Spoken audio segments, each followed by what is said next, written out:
Our final team in the Western Conference is the Dallas Mavericks, who finished last season with a 39-43 record, making the 10th seed and losing in the play-in.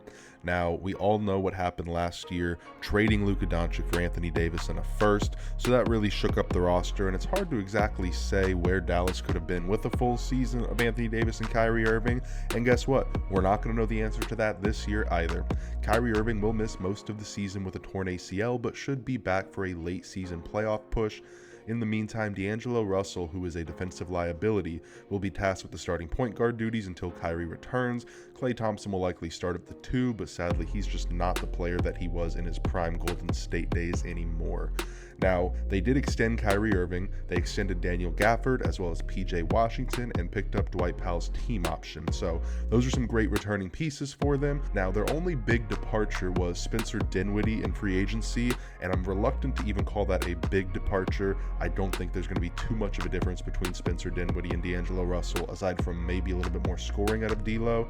The real talk of the town for the Dallas Mavericks should be the #1 overall pick, which Dallas really lucked into, and that's Cooper Flagg from Duke University, today's X Factor. Cooper Flagg won the Naismith Player of the Year as just an 18-year-old. He reclassed, so he will be entering the NBA at 18 years of age. He is a tall forward who can play the point position and might even be the primary ball handler for this team to help orchestrate the offense while Kyrie Irving is out.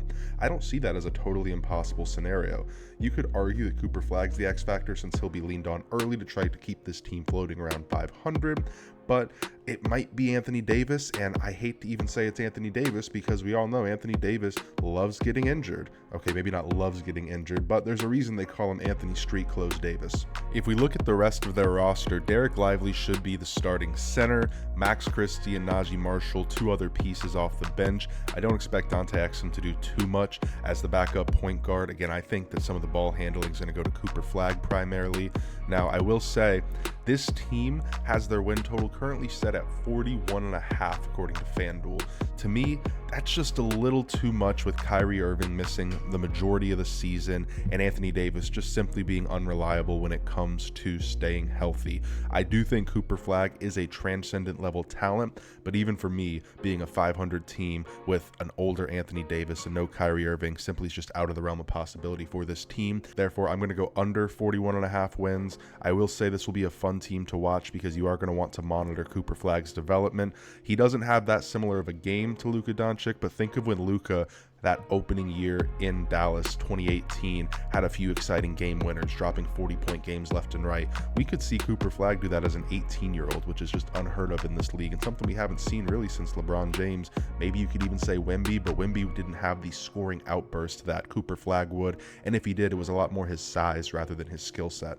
The final verdict here, despite that Kyrie Irving injury, the team has enough talent to float around 500. I just don't think that's going to be possible because I'm going to safely assume Anthony Davis won't play more than 70 games, and I don't think D'Angelo Russell will be able to all of a sudden limit turnovers and then become an efficient shooter. Bill Simmons said it best, D'Angelo Russell's like that friend that comes over and you really enjoy their presence for a day, but after day 6, you're like, I think it's time you go home.